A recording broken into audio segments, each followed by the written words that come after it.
எளிமையான வாழ்க்கை வாழுங்கள். That is for all.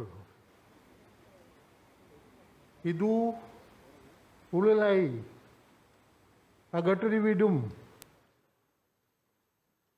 Idu enadu saidi.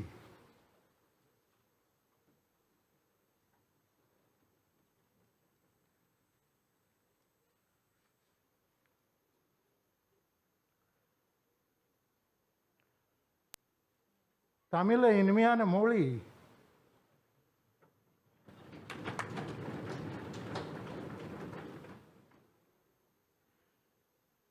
Honorable members of the Legislative Assembly,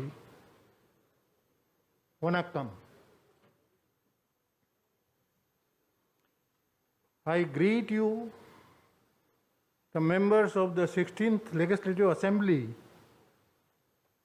as you convene here for the first session, after being elected by the people of Tamil Nadu in the recent elections. This August House is a beacon of democracy, and I am confident that each one of you will perform the role expected of you as an elected member of the Assembly. The emphatic victory of the Secular Progressive Alliance, led by the David Munirathukangam in this election, underscores the well thought out decision of the people of Tamil Nadu to make India a sovereign, socialist, secular, democratic republic in the true sense as envisaged in the preamble of the Constitution of India, drafted by Dr. Ambedkar. This government is guided by the spirit of the Dravidian movement and identifies social justice, gender equality, economic equity, opportunity for all through reservations, and progress through education and social reforms as its core values.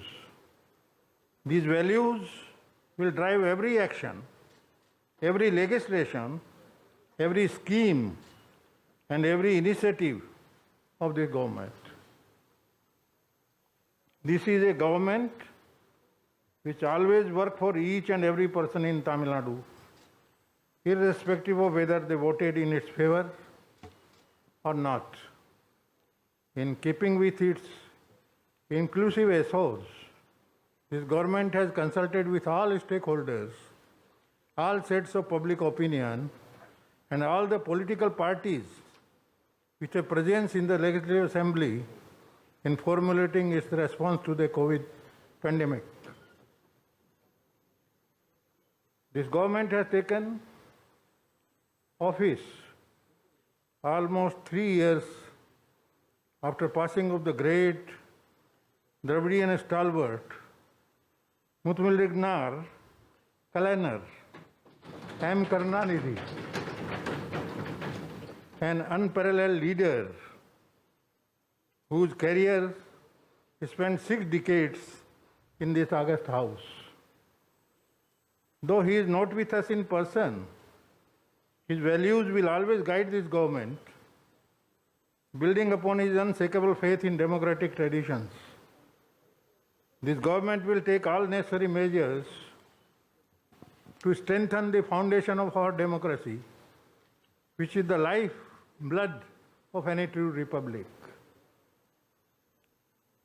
This government stands fully committed to achieving its ultimate goal of greater autonomy for states and establishment of true federalism at the union level through constitutional means. Strong states are needed to create a strong union. This government will staunchly stand in defense of the rights of the states and constitutionally oppose any infringement of such rights. At the same time, we will maintain a cordial relationship with the Union government as partners in the process of nation building. In line with our policy of extending our hand in friendship, even as we speak up for our rights. The Honorable Chief Minister, through M.K. Stalin, visited New Delhi after assuming office to call on the Honorable Prime Minister and presented a memorandum containing several requests for assistance from the Union government, including for COVID prevention activities and important projects required for Tamil Nadu's future development. Besides emphasizing the priority policy issues of the government of Tamil Nadu to the Union government, we expect that the Union government will favorably consider the requests contained in the memorandum. The huge second wave of the COVID pandemic was the immediate crisis that engulfed the country and Tamil Nadu as this government assumed office immediately after the counting of votes. Even as the newly elected party leader, the Honorable Chief Minister very rightly prioritized the battle against the COVID pandemic above all other tasks. To overcome the inertia that has set in during the election process in COVID prevention activities, the availability of medical infrastructure, including oxygen beds, has been substantially enhanced on a war footing. The unprecedented spike in the requirement of oxygen and essential life-saving drugs has been made through special efforts. Access to private medical facilities for the common man has been enhanced by liberalizing coverage for all COVID-related treatment, including for mucormycosis under the Chief Minister's Comprehensive Health Insurance Scheme. The vaccination drive has been intensified from a situation where there was considerable vaccine hesitancy.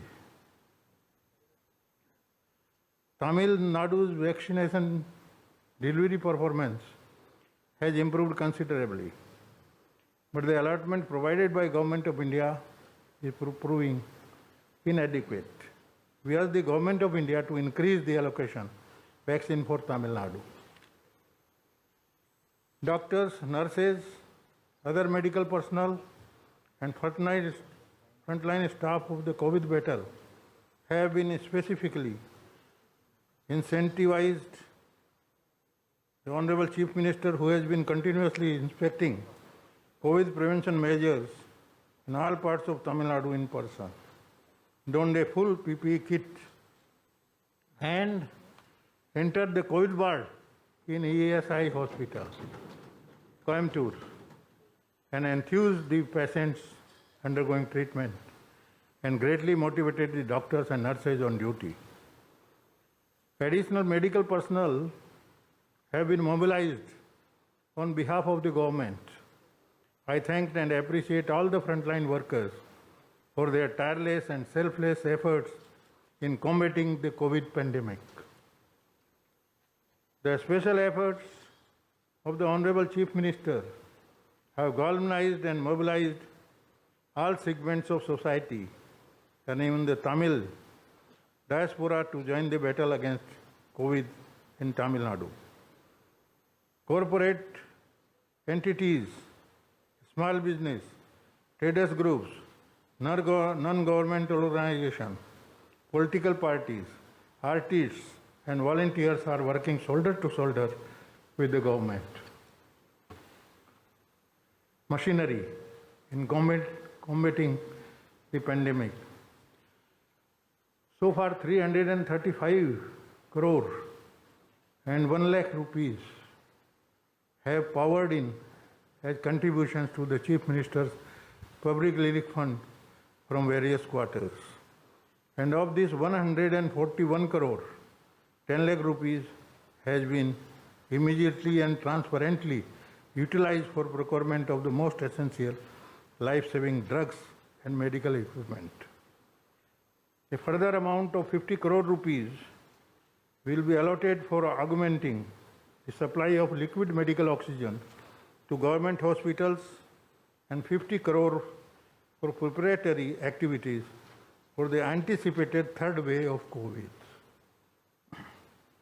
Conscious of the need to preserve livelihood in the middle of the pandemic and to provide succor to the people suffering from loss of income, this government disbursed 4,000 rupees as relief assistance in 2 installments, totaling 8,393 crore rupees to all 2 crore and 10 lakh ration card holders in the state in May and June. Many leading economists in the world have emphasized when the economy has been greatly impacted by the pandemic, direct cash relief assistance to the poor is the most appropriate policy response.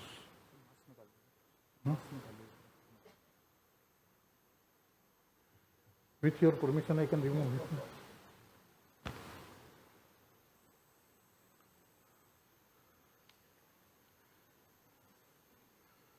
Rice card holders in the state in May and June. Many leading economists in the world have emphasized when the economy has been greatly impacted by the pandemic, direct cash relief assistance to the poor is the most appropriate policy response. This initiative of the government of Tamil Nadu is keeping with such prescriptions and will stimulate consumer demand and help the economic cycle return to normalcy. Further, grocery kits worth 466 rupees each, containing 14 essential commodities, have also been provided to all rice ration card holders at a total cost of 977 crore and 11 lakh rupees. Additional 5 kilos of rice for each person in the family is being provided to all rice card holders in the state for the month of May and June at the additional cost of 687 crore and 84 lakh rupees to the state government. In keeping with the Peregrine Anna's immortal words that we will see God in the smile of the poor, a total amount of 10,068 crore rupees has been provided as livelihood assistance so far by this government after assumption of office. Medical experts have warned of a third wave of COVID. This government will take all necessary measures to counter the possible third wave. Health infrastructure is being further strengthened. All the ongoing construction projects in the health sectors, including that of 11 new medical colleges, are being expedited for every completion. A new 500-bedded multi-speciality hospital will be constructed in the King Institute campus, Chennai, at a total cost of 250 crore rupees. Oxygen storage and production capacities are being further augmented in many government hospitals across the state. Private investors have been offered a special package of incentives to establish units to manufacture liquid medical oxygen and related equipment in Tamil Nadu. We welcome the decision of the Union government, heeding the voices of states to revert to the policy of centrally procuring and supplying free of cost vaccines to all categories. We urge the Union government to ensure that adequate vaccine supplies are made available to ensure that the entire adult population of India is vaccinated against COVID before this year end. To honor the glory of Tamil language, This government will continue to urge the Union government to declare Tamil as one of the official languages of India. This government will also urge that in all Union government offices, including nationalized banks situated in Tamil Nadu, Tamil must be declared and used as the co-official language. To enable this, if necessary, Article 343 of the Constitution should be suitably amended. The Central Institute of Classical Tamil in Chennai shall be revitalized, and we will impress upon the Government of India preserve its autonomy and not affiliate the institute to any other university. This government will urge the Union government to advise the government of Sri Lanka to ensure that LM Tamils have equal civil and political rights. This government will also urge the Union government make necessary laws and amendments to grant Indian citizenship to Tamil refugees from Sri Lanka. This government will accord highest priority to the effective maintenance of law and order in Tamil Nadu. A peaceful and harmonious social environment free of communal tension is absolutely vital for the development of the state. This government will ensure equity and justice for all in the state. The morale of police personnel has to be boosted to ensure effective maintenance of law and order and prevention of crime. This government believes that an integral aspect of policing is the cordial relationship between police and the people they protect and serve. Various measures will be undertaken to strengthen such bonds, including requisite training for police personnel. The grievance redressal process for police personnel will be strengthened. Compassionate ground appointments will be expedited, especially in the case of those who die in the line of duty. Government has numerous cases to expedite resolution of all cases and to actively monitor the cases in which the government is a party till their timely conclusion. Responsive governance, the watchword of the government. Already the Honorable Chief Minister has appointed a officials to resolve all the grievance petitions received during the program. Ungal Thogudipil Mudal Amateur within a period of 100 days. I am happy to inform this House that despite the pandemic, already 63,500 petitions have been resolved.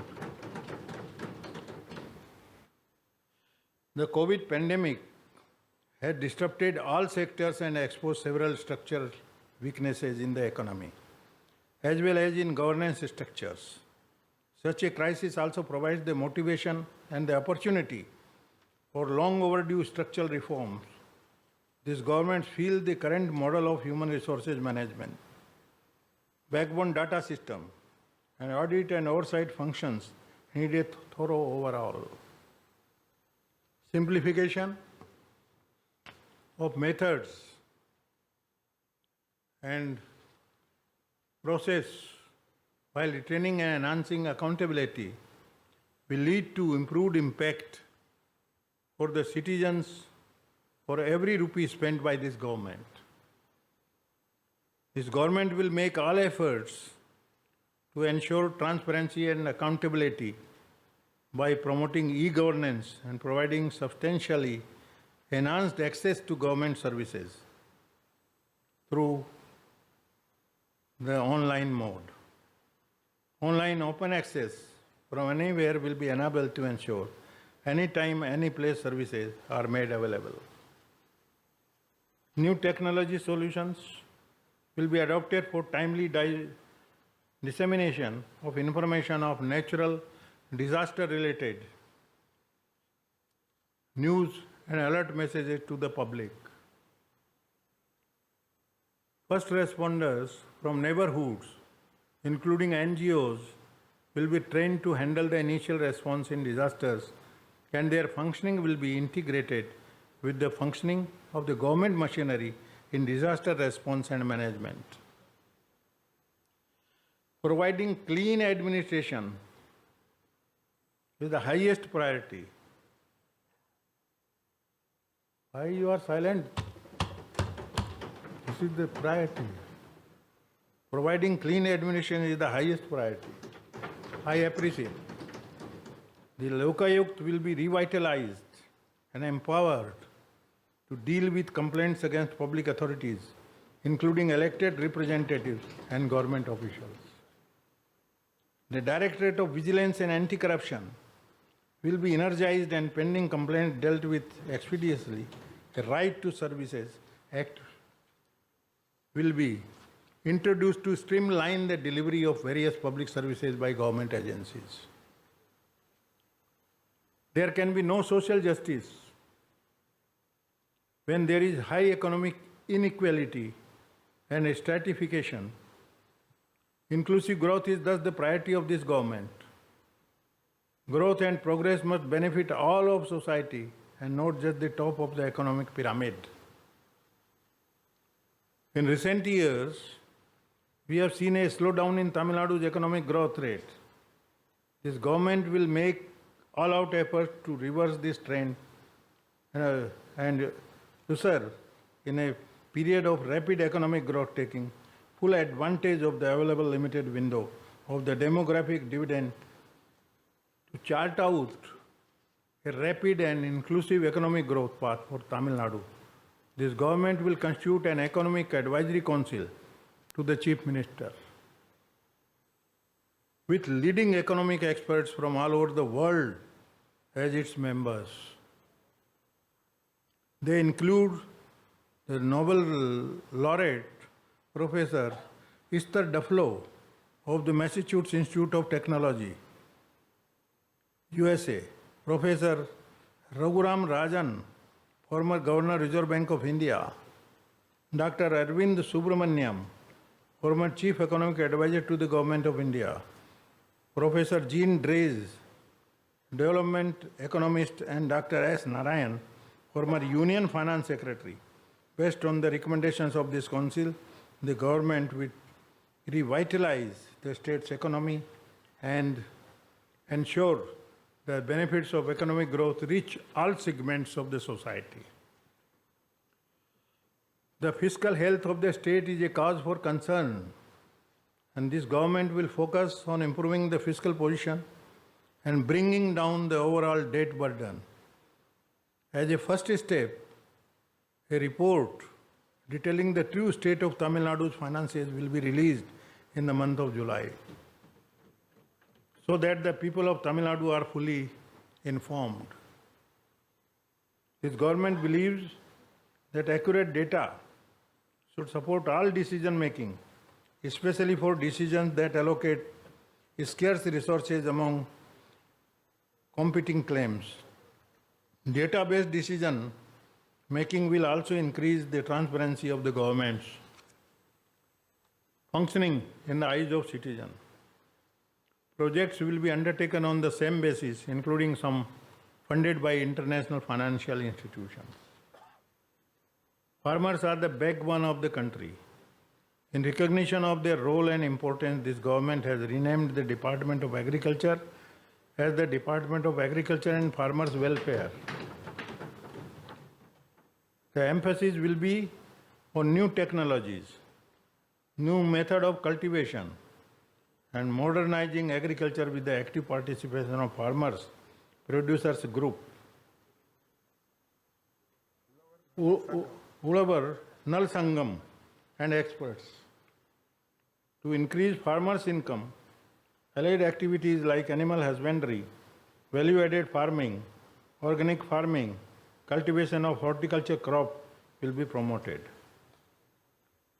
The government will introduce a separate annual budget for agriculture with the objective of increase agriculture productivity and protecting farmers' welfare.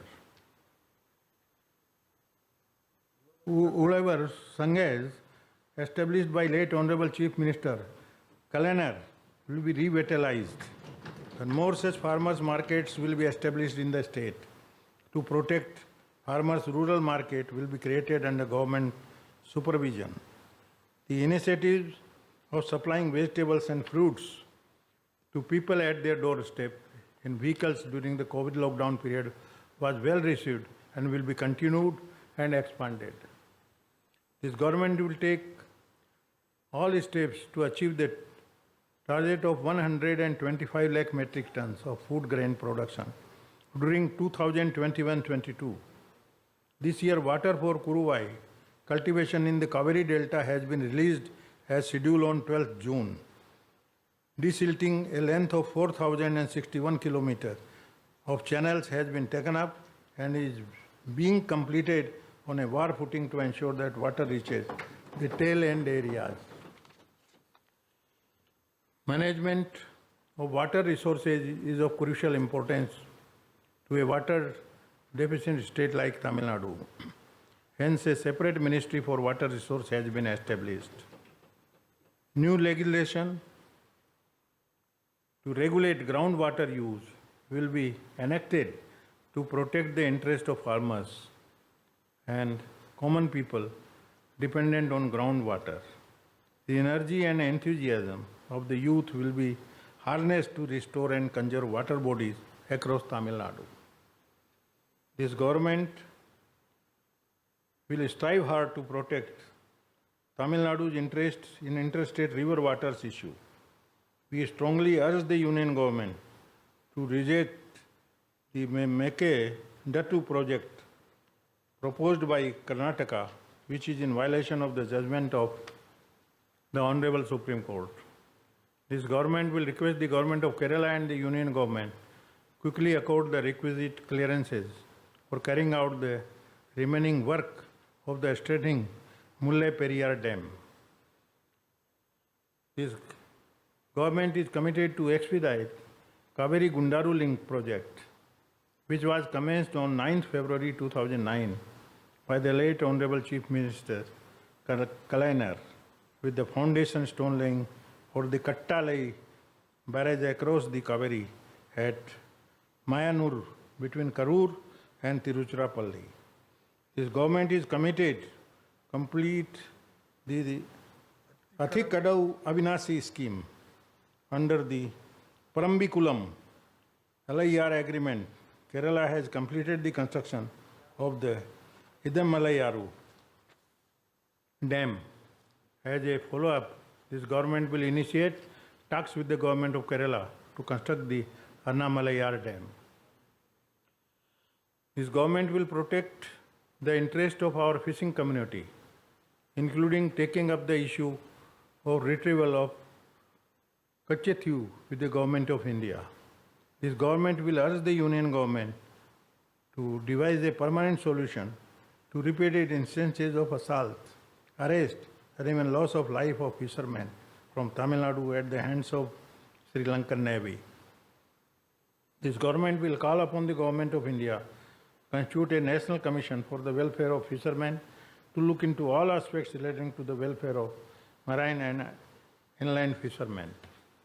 One of the first 5 orders of this government was the reduction in retail prices of Avin milk by 3 rupees per litre, which greatly benefited middle-class families. As a result, the sale of Avin milk in the entire state has increased by about 1,50,000 litres per day. The supply of free rice to each ration card will be continued. All eligible persons who apply for a ration card will be provided a smart card within 15 days. The procurement of commodities like pulses, palm oil, and sugar under the special public distribution system, which had been launched by late Honorable Chief Minister Kalainer in 2007, has been streamlined, resulting in substantial cost saving to the public as usual. This government has constituted a committee chaired by Justice A.K. Rajan to study the adverse impact of NEET on socially, educationally backward students. Based on the recommendations of the committee, the government will introduce necessary legislation to ensure that the students of Tamil Nadu are not adversely affected by NEET and will take necessary steps to obtain the consent of the Honorable President for such legislation. The Anna Centenary Library, which will be renovated and revitalized, work on a world-class public library in the name of the late Honorable Chief Minister Kalaignar at Madurai at a cost of 70 crore rupees will be commenced shortly. Consistent efforts will be made to make education for children universal and inclusive. Utmost priority will be given to providing quality education for all children studying in government schools. This government will make all-out efforts to ensure Tamil Nadu reaches the top rank in the performance grading index brought out by the Ministry of Education, Government of India, by focusing on the domain of learning, outcomes and quality, where the state's ranking was pulled down 2019-20. A mission mode project that will ensure continuity of education delivery will be implemented. ICT will be leveraged and refresher courses will be delivered to children in order to make up for learning losses during the pandemic period. Preserving lives and livelihoods during the COVID pandemic has been the priority of this government. Accordingly, factories and commercial establishments have been allowed to function. Wherever possible, strictly in accordance with the standard operating procedures, the functioning of the unorganized sector workers' welfare boards will be strengthened and the government will effectively support the members times of their need. Focused program to provide enhanced job and self-employment opportunity through skill training will be implemented. Skill training programs across government departments will be better integrated through the Tamil Nadu Skill Development Corporation. This government has taken measures to ensure the speedy revival of industries that have been hit hard by the COVID pandemic. Why the Honorable Chief Minister has taken up the issue of loan repayment moratorium for small borrowers with the Government of India and the Reserve Bank of India. This government has been quick on its part to provide relief to MSMEs during the pandemic period. Additional liquidity was infused into the sector by accelerating the release of capital and interest subsidies from the state government. The time limit for payment of dues to Transitco and for renewal of 15 statutory licenses were extended. The government also extended till December 2021 the exemption from payment of stamp duty for registering memoranda of deposits while availing loans from financial institutions. The period for payment of profession tax by workers of industrial unit was also extended by 3 months. The focus of industrial policy will be on the further diversification of the industrial base of Tamil Nadu, both geographically and sectorally, and to ensure technological upgradation. An expert committee consisting of industrialists, banking and financial experts, and government officials will be constituted to formulate schemes for revival of MSMEs. Just as the late Honorable Chief Minister Kalaignar took measures to promote industrial development in the southern districts based on the recommendation of the Justice Ratnavel Pandian Committee, this government will take all necessary steps to ensure that more industries are established and employment opportunities created in the northern districts covered under the Chennai-Kanyakumari Industrial Corridor and Chennai-Bangalore Industrial Corridor, which are still industrially backward. Ensuring uninterrupted power supply to all categories of electricity consumers in the state is the foremost objective of this government. Transitco and Transco are facing severe financial crisis due to mismanagement in recent years. A detailed strategic study of the finances and governance structure of TANGEDCO and TENTRANSCO will be carried out. New power generation capacity will be added through the speedy execution of long pending power projects and by promoting renewable energy, including regeneration of old and inefficient windmills. Renewed emphasis will be placed on conservation of energy and reduction of distribution losses by use of modern technology and microgrids. This government believes strongly in the principle of local self-governance and revitalize the rural and urban local bodies in the state. Elections to rural local bodies in the remaining 9 districts and all urban local bodies were due in 2016 and not held. Necessary steps will be taken to hold elections after the intensity of the COVID pandemic subsides and after ensuring that the delimitation exercise undertaken previously is appropriate in all respects. Provision of rural housing, drinking water supply, street lights, road connectivity, and recharge of water bodies will be emphasized. Ensuring supply of drinking water to each house directly in both urban and rural areas will be the highest priority of this government. This government will focus on the speedy completion of the construction of houses taken up for the poor and downtrodden in rural and urban areas. All eligible beneficiaries identified for the allotment of houses will be provided with a house. Satellite towns will be developed in suburban areas with modern amenities to decongest large cities in the state. Regional plans will be prepared to cover the entire state. The preparations of the third master plan for Chennai in consultation with all stakeholders will be completed well before the due date of 2026. The boundaries of Chennai Corporation were extended by including 42 adjacent local bodies.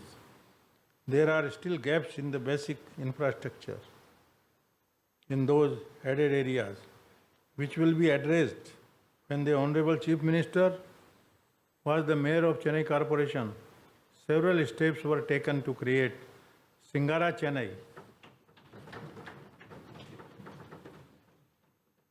Singara Chennai 2 program will be launched to provide modern world-class infrastructure and services in Greater Chennai Corporation. A new model for enhanced urban governance capability, citizen-focused service delivery in key areas, including mobility and water supply, and to enhance the resilience of cities will be established. Chennai Metro Flood Management Committee, comprising experts in environment, urban planning, disaster management, will be established to devise flood control methods and design stormwater drain to reduce the detrimental impact of floods. Upgrading the highways road network will be accorded top priority. A systematic plan to upgrade, widen and strengthen major highways will be taken up. Bypasses will be formed for all major towns. Necessary steps will be taken to expedite the Madurai to Chennai Port elevated road project, which was needlessly stalled. Government led by the former Honorable Chief Minister Kalainer had initiated the work on the Chennai Metro Rail project in 2009. This government will ensure speedy completion of the Metro Rail project phase 2. We ask the Government of India to accord early approval for equity participation on 50-50 sharing basis, as was done for phase 1. Feasibility studies for mass rapid transit system for Madurai, Tiruchirappalli, Salem and Tirunelveli will be taken up. This government is also fully committed to modernize and ensure the efficient functioning of the bus transport system in the state. The Honorable Chief Minister has launched a scheme for free travel for women, persons with disabilities and transgenders in all ordinary town buses. This is an historic step which will promote greater participation of women in economic activities and increase the modal share of public transportation. A master plan for fully realizing Tamil Nadu's tourism potential will be unveiled in the current year. Heritage tourism will be given a boost by restoring and renovating old forts and palaces while retaining their originality. Tamil Nadu's Hindu Religious and Charitable Endowment Act has been a model legislation for the entire country. This government is committed to promote transparency and accountability in temple management. The assets, lands and properties of temple will be protected. A state-level advisory committee for all major Hindu temples will be constituted to enhance facilities for devotees, improving the maintenance of temples and to advise on related issues. This government will launch special initiatives to address all aspects of women well-being, development and empowerment. The focus will be on enhancing women's health status, including reproductive health care and screening against cancer.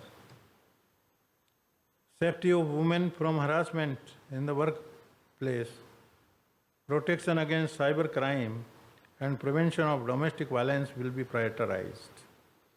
To encourage greater work participation by women, working women's hostels will be established in every district.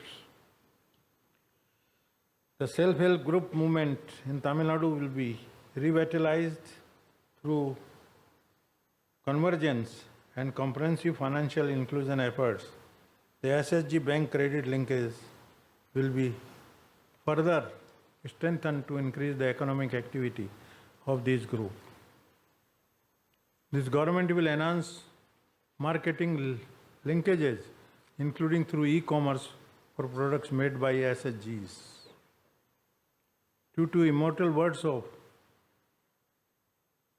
Kanyan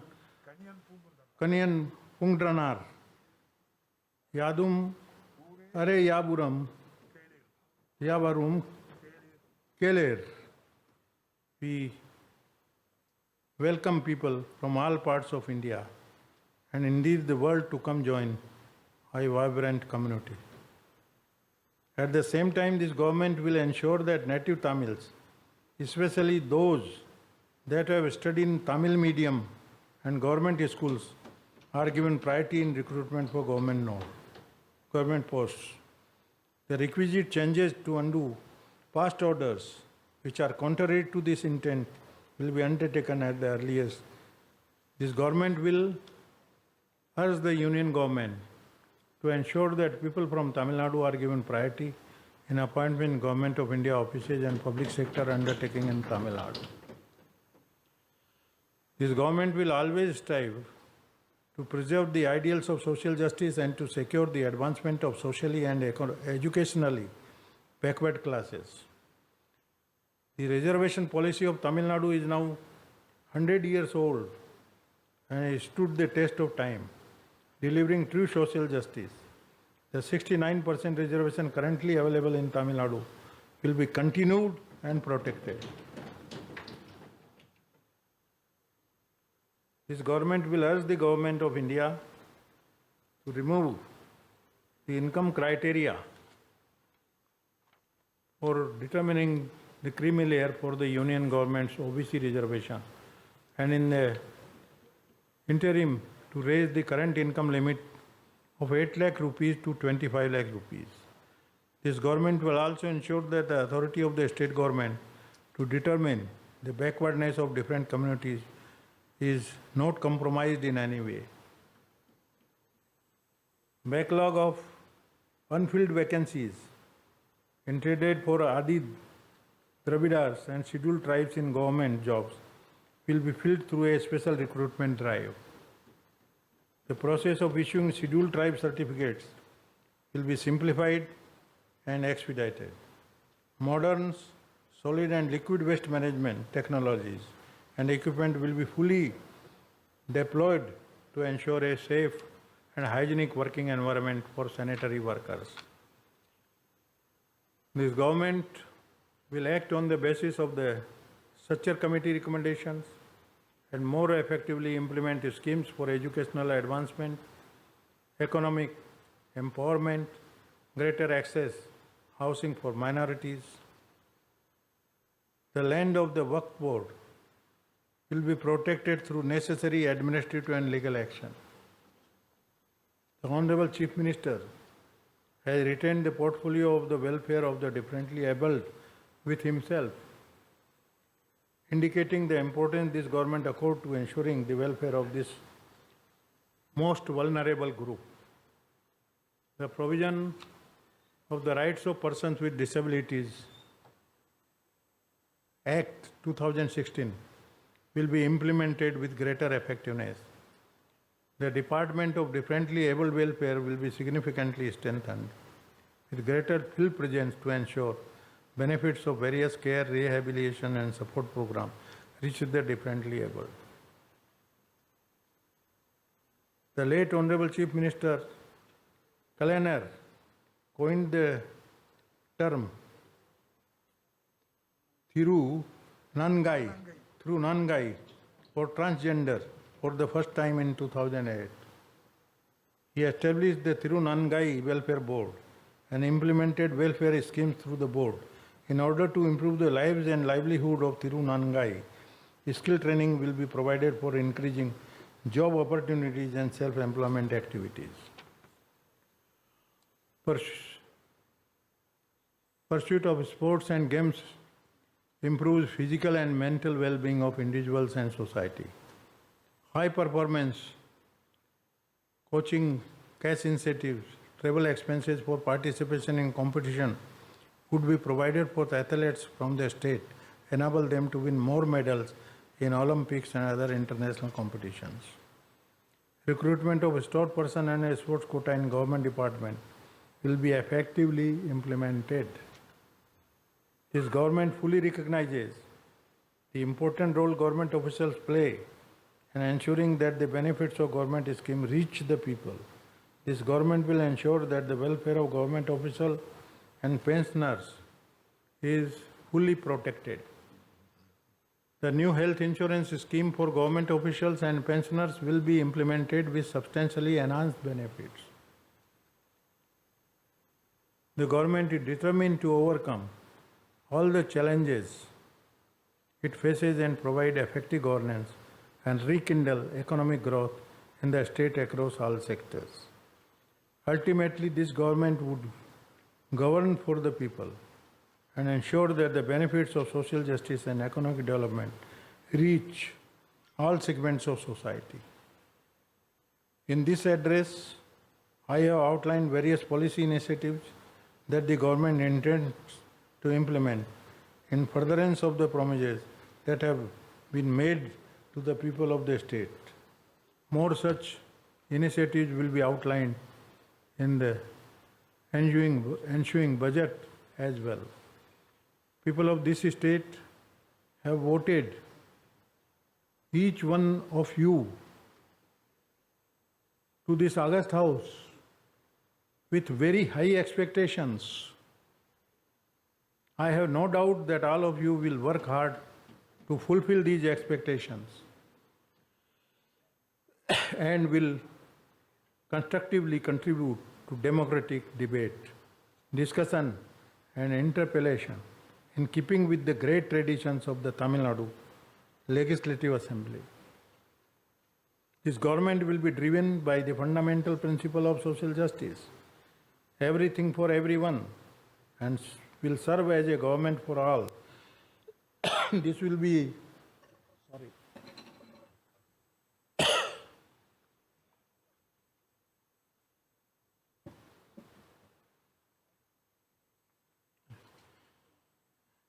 This will be a people's government and not a party's government. This government will govern in a manner that all the people in the state will be united in proudly and wholeheartedly proclaiming it our government. This government is determined to transform Tamil Nadu into a state with a society with self-respect, with an empowered citizenry, enjoying their rights, which is prosperous in all respects, as envisioned by Tantai Periyar. Marching forward along the path laid down by the incomparable Dravidian ideologue and the architect of modern Tamil society, Mutmil Arignar Kalainar, we will elevate the state to a level where all states in India will look up to Tamil Nadu. We will establish beyond doubt our beloved Tamil Nadu is an unparalleled state in India. I conclude this address by seeking the cooperation of each and every one of you in this endeavor. Nandri Vanakkam.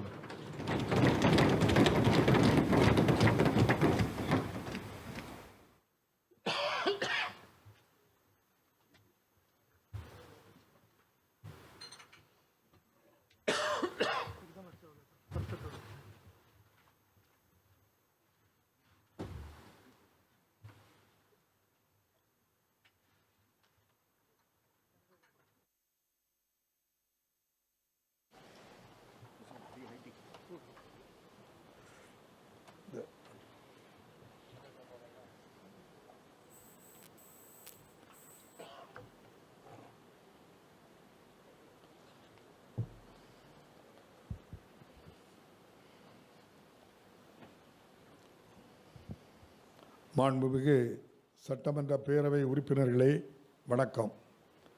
நடந்து முடிந்த சட்டமன்ற தேர்தலில் தமிழ்நாட்டு மக்களால் தேர்ந்தெடுக்கப்பட்டு 16வது சட்டமன்ற பேரவையின் முதல் கூட்டத்தொடரில் இங்கு கூடியிருக்கும் அனைத்து உறுப்பினர்களுக்கும் எனது வாழ்த்துக்களை தெரிவித்துக் கொள்கின்றேன். மக்களாட்சியின் கலங்கரை விளக்கமாக திகழும் இந்த மாமன்றத்தில் வீற்றிருக்கும் ஒவ்வொரு சட்டமன்ற உறுப்பினர்களிடமும் எதிர்பார்க்கப்படும் கடமைகளை நீங்கள் ஒவ்வொருவரும் செவ்வனே நிறைவேற்றுவீர்கள் என உறுதியாக நம்புகிறேன். அண்ணல் அம்பேத்கர் அவர்கள் வகுத்த இந்திய அரசியலமைப்பு சட்டத்தின் முகப்புரையில் இறையாண்மையும் சமத்துவ சமுதாயமும் மதச்சார்பின்மையும் கொண்ட மக்களாட்சியின் மாண்பு அமையப்பெற்ற குடியரசாக இந்தியா மலர வேண்டும் என குறிப்பிடப்பட்டுள்ளது. தமிழ்நாட்டு மக்கள் எடுத்த தீர்க்கமான முடிவால் இந்த தேர்தலில் திராவிட முன்னேற்றக் கழகம் தலைமையிலான மதசார்பற்ற முற்போக்கு கூட்டணி பெற்றுள்ள மகத்தான வெற்றி இந்த நோக்கத்திற்கு எடுத்துக்காட்டு. சமூக நீதி, ஆண் பெண் சமத்துவம், அனைவருக்குமான பொருளாதார நீதி, இடஒதுக்கீடு மூலம் அனைவருக்கும் வாய்ப்பு, கல்வி மற்றும் சமூக சீர்திருத்தத்தின் மூலம் முன்னேற்றம் ஆகிய திராவிட இயக்கத்தின் கொள்கைகளை இந்த அரசு தன் அடித்தளமாக கொண்டுள்ளது. இந்த அரசின் ஒவ்வொரு செயலும், ஒவ்வொரு சட்டமும், ஒவ்வொரு திட்டமும், ஒவ்வொரு முயற்சியும் கொள்கையை அடிப்படையாக கொண்டிருக்கும். தமக்கு வாக்களித்தோர் என்றும் வாக்களிக்காதோர் என்றும் எந்த பாரபட்சமும் இன்றி தமிழ்நாட்டு மக்கள் அனைவருக்குமான அரசாக இந்த அரசு எப்போதும் செயல்படும். அனைவரையும் ஒருங்கிணைத்து செல்லும் இந்த அரசின் நெறிமுறைக்கு ஏற்ப தொடர்புடையோர் அனைவரையும், அனைத்து தரப்பு மக்களையும், சட்டமன்ற பேரவையில் உள்ள அரசியல் கட்சிகளையும் கலந்து ஆலோசித்து கோவிட் பெருந்தொற்றினை எதிர்கொள்வது குறித்து இந்த அரசு திட்டமிட்டுள்ளது. திராவிட இயக்கத்தின் மகத்தான தலைவர் மாண்புமிகு முன்னாள் முதலமைச்சர் முத்தமிழறிஞர் டாக்டர் கலைஞர் கருணாநிதி அவர்கள் மறைந்து ஏறக்குறைய 3 ஆண்டுகளுக்கு பிறகு இந்த அரசு பதவியேற்றுள்ளது. இந்த மாமன்றத்தின் 60 ஆண்டுகள் அரும்பணியாற்றிய ஓர் ஒப்பற்ற தலைவராக அவர் திகழ்ந்தார். அவர் நம்முடன் இன்று இல்லை என்றாலும் அவருடைய கொள்கைகள் இந்த அரசை எப்போதும் வழிநடத்தி செல்லும். மக்களாட்சியின் மாண்பின் மீது அவர் கொண்டிருந்த அசைக்க முடியாத நம்பிக்கையை தொடர்ந்து பின்பற்றும் வகையில் ஓர் உண்மையான குடியரசின் உயிர் நாடியாக விளங்கும் நமது மக்களாட்சியின் அடித்தளத்தை வலுப்படுத்த தேவையான அனைத்து நடவடிக்கைகளையும் இந்த அரசு மேற்கொள்ளும். மாநிலங்களுக்கு சுயாட்சி என்ற தனது தலையாய இலக்கினை எட்டவும் அரசியலமைப்பு சட்டத்தின் வழிமுறைகளை பின்பற்றி உண்மையான கூட்டாட்சி தத்துவத்தை நிலைநிறுத்தவும் இந்த அரசு உறுதியாக உள்ளது. வலுவான மாநில அரசுகள் மூலமாகவே ஒரு வலிமையான ஒன்றிய அரசை உருவாக்கிட முடியும். இந்த அரசு மாநிலங்களின் உரிமைகளை பாதுகாப்பதில் உறுதியாக நிற்பதுடன் மாநில அரசுகளின் உரிமைகள் மீறப்பட்டால் அரசியலமைப்பின் துணையோடு அதை கடுமையாக எதிர்க்கும். அதே நேரத்தில் உறவுக்கு கை கொடுப்போம், உரிமைக்கு குரல் கொடுப்போம் என்ற கொள்கைக்கு ஏற்ப நாட்டை வளர்ச்சி பாதையில் இட்டுச் செல்லும் கூட்டு முயற்சியாளர்களாக ஒன்றிய அரசுடன் தொடர்ந்து நல்லுறவை பேணும். இந்த அரசு பதவியேற்ற பின் மாண்புமிகு முதலமைச்சர் திரு மு.க. ஸ்டாலின் அவர்கள் புதுடெல்லி சென்று கொரோனா தடுப்பு நடவடிக்கைகளுக்கு தமிழக அரசுக்கு தேவைப்படும் உதவிகள் தமிழ்நாடு அரசின் கொள்கை கோட்பாடுகளின் அடிப்படையில் ஒன்றிய அரசிடம் வலியுறுத்த வேண்டிய பிரச்சனைகள், தமிழ்நாட்டின் எதிர்கால வளர்ச்சிக்கு தேவைப்படும் முக்கிய திட்டங்கள் ஆகியவற்றை விளக்கி ஒன்றிய அரசின் உதவியை கோரும் பல்வேறு கோரிக்கைகளை மாண்புமிகு பிரதமர் அவர்களை நேரில் சந்தித்து அளித்தார்கள். இந்த கோரிக்கைகள் குறித்து ஆய்ந்து தமிழ்நாடு அரசிற்கு தேவைப்படும் உதவிகளை ஒன்றிய அரசு செய்யும் என நம்புகிறோம். இந்த அரசு பதவியேற்ற போது தமிழ்நாட்டையும் நம் நாடு முழுவதையும் பெரும் அளவில் பாதித்திருந்த கோவிட் பெருந்தொற்றின் 2ஆம் அலை மிகப்பெரிய சவாலாக அமைந்திருந்தது. வாக்குப்பதிவு முடிந்த பின்னரும் கோவிட் தடுப்பு பணிகள் தொய்ந்த நிலையில் வாக்கு எண்ணிக்கை முடிவுற்றதை அடுத்து புதிதாக தேர்ந்தெடுக்கப்பட்ட சட்டமன்ற கட்சி தலைவராக இருந்தபோது மாண்புமிகு முதலமைச்சர் அவர்கள் மற்ற எல்லா பணிகளையும் விட கோவிட் பெருந்தொற்று நோய்க்கு எதிரான பணிகளுக்கு முன்னுரிமை அளித்தார்கள்.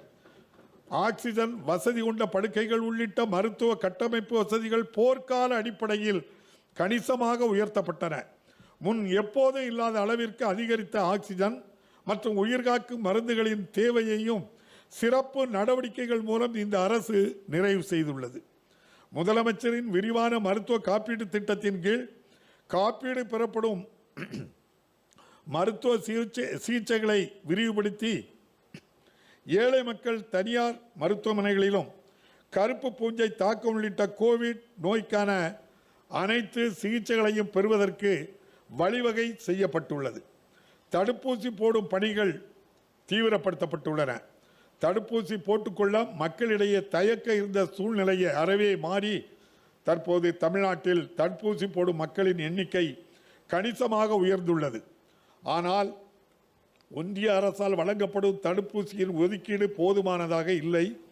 எனவே தமிழ்நாட்டிற்கு ஒதுக்கீடு செய்யப்படும் தடுப்பூசிகளின் எண்ணிக்கையை உயர்த்திட வேண்டும் என்று தொடர்ந்து வலியுறுத்தி வருகிறோம்.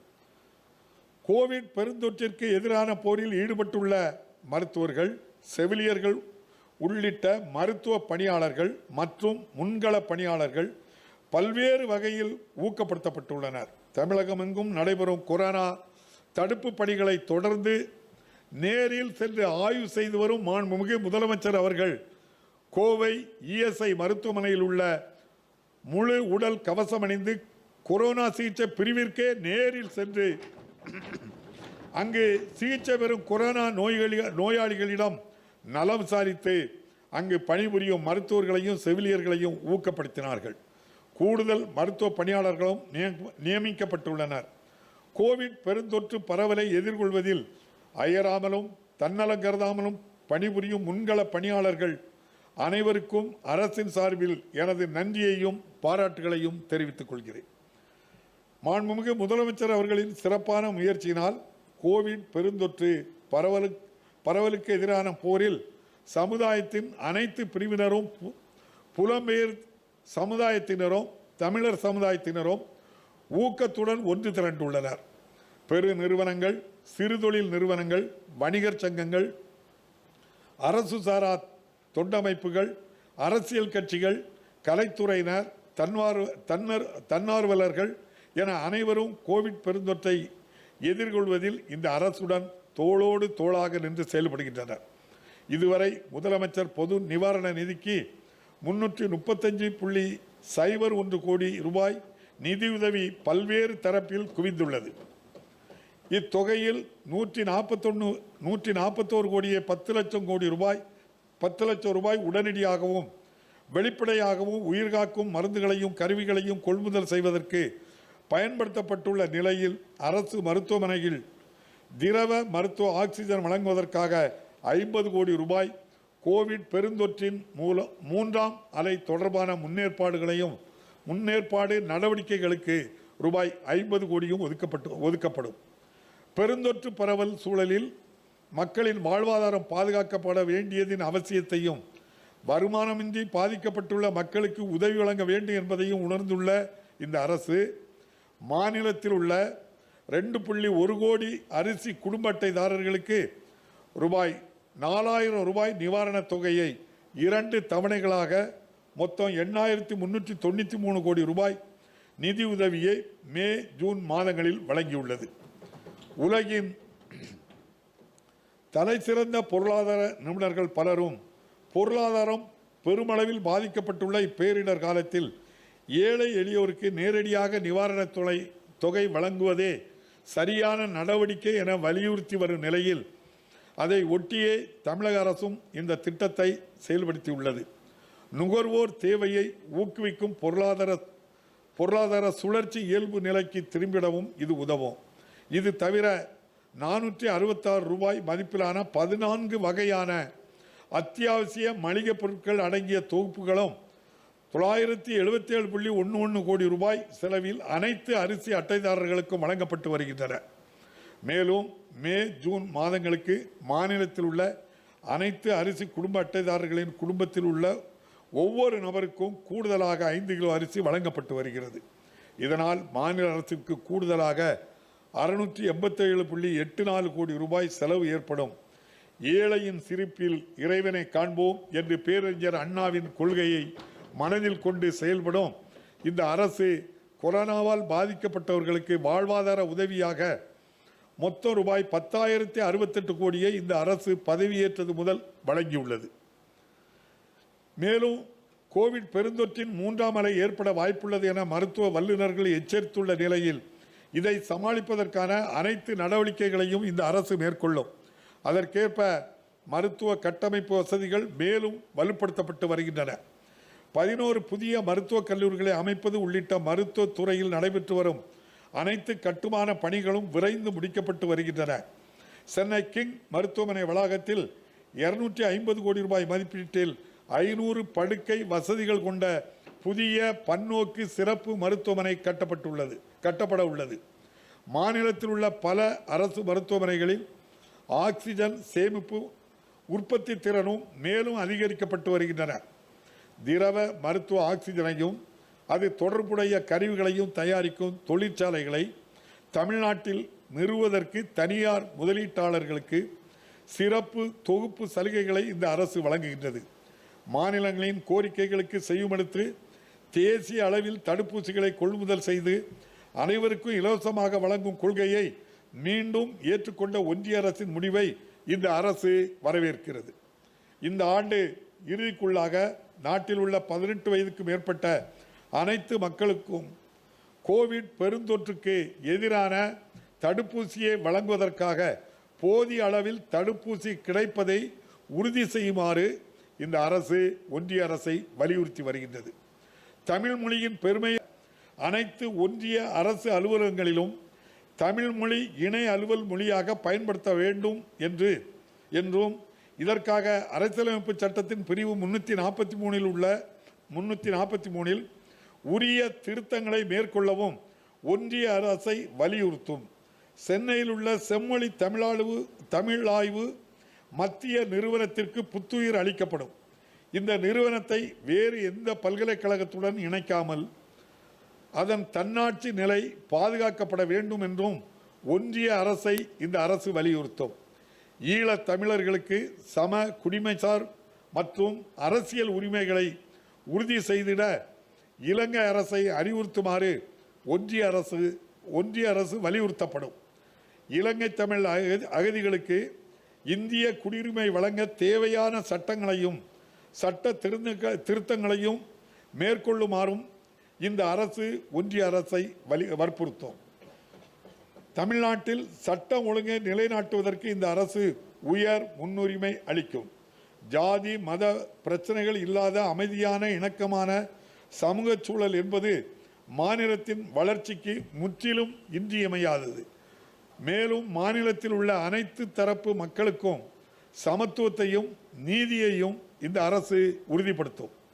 சட்டம் ஒழுங்கை திறம்பட பராமரிப்பதை உறுதி செய்வதற்கும் குற்றங்களை தடுப்பதற்கும் காவல்துறை பணியாளர்களை தொடர்ந்து ஊக்கப்படுத்த வேண்டும்.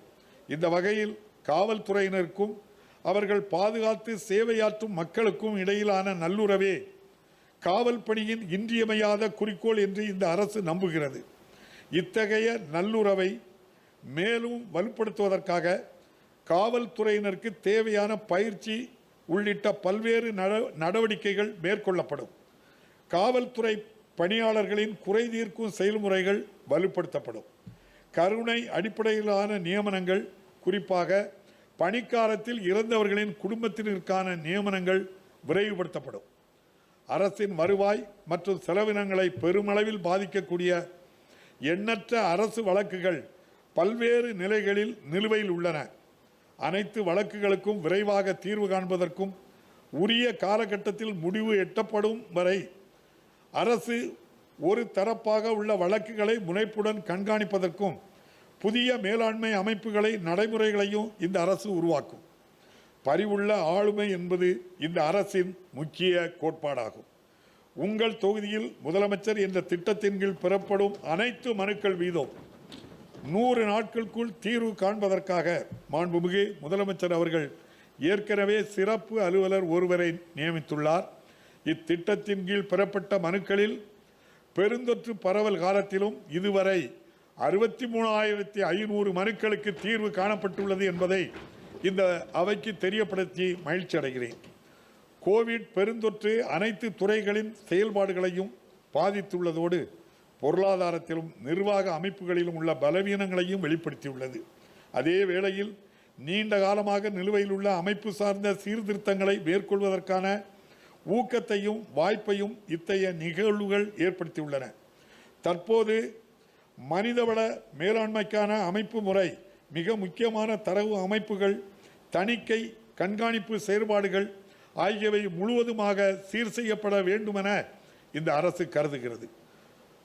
பொறுப்புடைமையை தக்க வைத்து அதை மேம்படுத்துவதோடு நடைமுறைகளையும் செயல்பாடுகளையும் எளிமையாக்குவதன் மூலம் இந்த அரசால் செலவிடப்படும் ஒவ்வொரு ரூபாயும் குடிமக்களுக்கு முழுமையாக பலனளிப்பதை இந்த அரசு உறுதி செய்யும். மின் ஆளுமையை ஊக்குவித்து இணையவழி மூலம் அரசு சேவைகளை பெறுவதற்கான வழிகளை உயர்த்தி வெளிப்படைத்தன்மையையும் பொறுப்புடைமையும் உறுதிப்படுத்துவதற்கான அனைத்து முயற்சிகளையும் இந்த அரசு மேற்கொள்ளும். எங்கும் எப்போதும் அரசு சேவைகள் பொதுமக்கள் இணையவழி வாயிலாக உடனுக்குடன் பெறுவதற்கு வழி செய்யப்படும். பொதுமக்களுக்கு இயற்கை பேரிடர் தொடர்பான செய்திகளையும் எச்சரிக்கை தகவல்களையும் சரியான நேரத்தில் தெரிவிப்பதற்காக புதிய தொழில்நுட்ப சேவைகள் வழங்கப்படும். அரசு சாரா அமைப்புகள் உட்பட சுற்றுப்புறத்தில் உள்ள முதலில் உதவக்கூடியவர்களுக்கு பேரிடர் காலத்தில் ஆரம்ப கட்ட மீட்பு பணிகளை மேற்கொள்வதற்கான பயிற்சி அளிக்கப்படும். மேலும் பேரிடர் மீட்பு பணிகளுடன் மேலாண்மையில் ஈடுபட்டுள்ள அரசு அலுவலர்களின் செயல்பாடுகளுடன் அவர்களின் செயல்பாடு ஒருங்கிணைக்கப்படும். தூய்மையான நிர்வாகத்தை உறுதி செய்வதே இந்த அரசின் முன்னுரிமை ஆகும். மக்கள் பிரதிநிதிகள், அரசு அலுவலர்கள் உள்ளிட்ட அனைவரின் மீதான புகார்களையும் விசாரிக்க லோக் ஆயுக்தா அமைப்பிற்கு புத்துயிரும் உரிய அதிகாரமும் அளிக்கப்படும். ஊழல் தடுப்பு மற்றும் விழிப்புணர்வு ஆணையரகம் முடுக்கிவிடப்பட்டு நிலுவையில் உள்ள புகார்கள் மீது விரைவாக விசாரணை மேற்கொள்ளப்படும். பல்வேறு அரசு அமைப்புகளால் வழங்கப்படும் பொது சேவைகளை முறைப்படுத்திட சேவைகள் உரிமை சட்டம் அறிமுகப்படுத்தப்படும். பொருளாதார ஏற்றத்தாழ்வுகளும் இடைவெளிகளும் அதிக அளவில் இருக்கும்போது சமூக நீதி சாத்தியமல்ல. எனவே அனைவரையும் உள்ளடக்கிய வளர்ச்சி என்பதே இந்த அரசின் முழு நோக்கமாகும். வளர்ச்சியும் முன்னேற்றமும் பொருளாதார அமைப்பின் உச்சியில் இருப்பவர்களுக்கு மட்டுமல்லாது சமுதாயத்தில் அனைவருக்கும் பலனளிக்க வேண்டும் என்பதே இந்த அரசின் குறிக்கோள். கடந்த சில ஆண்டுகளில் தமிழ்நாட்டில் பொருளாதார வளர்ச்சி மந்த நிலையில் உள்ளதை காண்கிறோம். இந்த போக்கை மாற்றி அமைப்பதற்கான அனைத்து முயற்சிகளையும் இந்த அரசு மேற்கொள்ளும். வரும் சில ஆண்டுகளுக்கு மட்டும் கிடைக்கக்கூடிய மனித வளத்தின் பலன்களை முழுமையாக பயன்படுத்தி விரைவான பொருளாதார வளர்ச்சியை அடைய முற்படுவோம். இந்த வளர்ச்சி இலக்குகளை எட்டுவதற்கான பாதையை வகுத்து தமிழக அரசிற்கு தகுந்த ஆலோசனைகளை வழங்கிட முதலமைச்சருக்கான பொருளாதார ஆலோசனை குழு ஒன்று அமைக்க இந்த அரசு முடிவு செய்துள்ளது.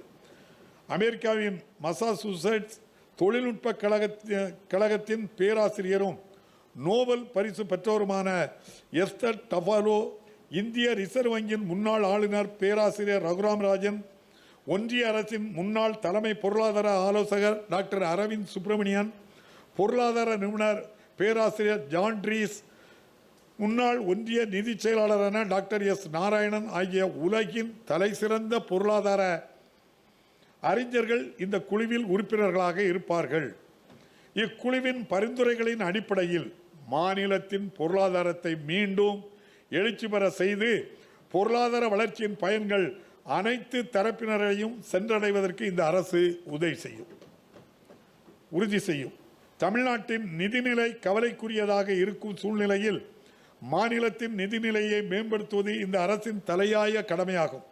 இந்த வகையில் மாநிலத்தின் ஒட்டுமொத்த கடன் சுமையை குறைக்கவும் நிதிநிலையை மேம்படுத்தவும் இந்த அரசு முழு கவனம் செலுத்தும். இதன் முதல் கட்டமாக தமிழ்நாட்டின் நிதிநிலையின் தற்போதைய உண்மையான நிலையை விளக்கும் வெள்ளை அறிக்கை ஒன்று ஜூலை மாதத்தில் வெளியிடப்படும்.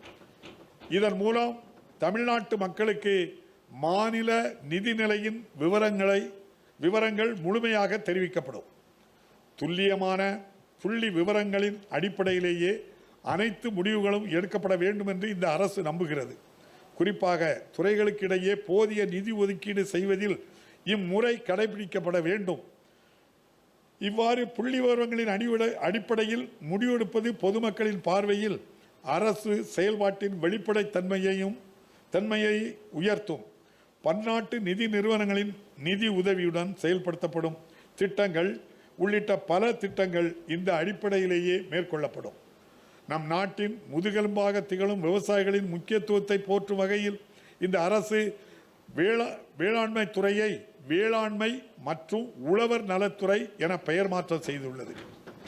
விவசாய உற்பத்தியாளர்கள் குழுக்கள், உழவர் நல சங்கங்கள், வல்லுநர்களின் முனைப்பான பங்களிப்புடன் கூடிய புதிய தொழில்நுட்பங்கள், பயிரிடுவதற்கான புதிய முறைகள், வேளாண்மை நவீனமயமாக்கல் ஆகியவற்றிற்கு தொடர்ந்து முக்கியத்துவம் அளிக்கப்படும்.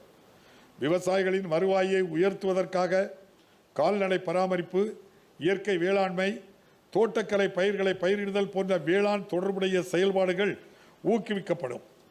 வேளாண்மை உற்பத்தியை பெருக்கவும் விவசாயிகளின் நலனை பாதுகாக்கவும் ஆண்டுதோறும் வேளாண்மைக்கென்று தனியாக ஒரு நிதிநிலை அறிக்கை தாக்கல் செய்யப்படும்.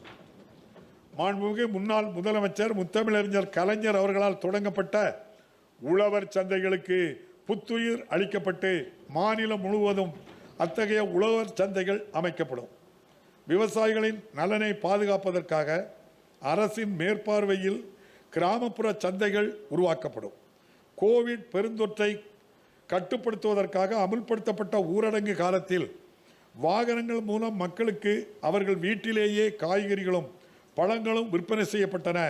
பொதுமக்களிடையே பெருமளவில் வரவேற்பை பெற்ற இத்திட்டத்தை விரிவுபடுத்தி தொடர்ந்து செயல்படுத்தப்படும். 2020-21 ஆண்டில் 125 லட்சம் மெட்ரிக் டன் உணவு தானிய உற்பத்தி என்ற இலக்கினை அடைய இந்த அரசு அனைத்து நடவடிக்கைகளையும் மேற்கொள்ளும். காவிரி டெல்டா பகுதியில் குறுவை சாகுபடிக்காக திட்டமிட்டபடி இந்த ஆண்டு ஜூன் மாதம் 12ஆம் தேதியன்று மேட்டூர் அணை திறக்கப்பட்டுள்ளது. கடமடை பகுதிகள் வரை நீர் சென்றடைவதை உறுதி செய்வதற்காக 4061 கிலோமீட்டர் நீளமுள்ள கால்வாய்கள் தூர்வாரும் பணிகள் போர்க்கால அடிப்படையில் மேற்கொள்ளப்பட்டு வருகின்றன. தமிழ்நாடு போன்ற நீர் பற்றாக்குறை உள்ள மாநிலத்திற்கு நீர்வள மேலாண்மை மிகவும் முக்கியமானதாகும்.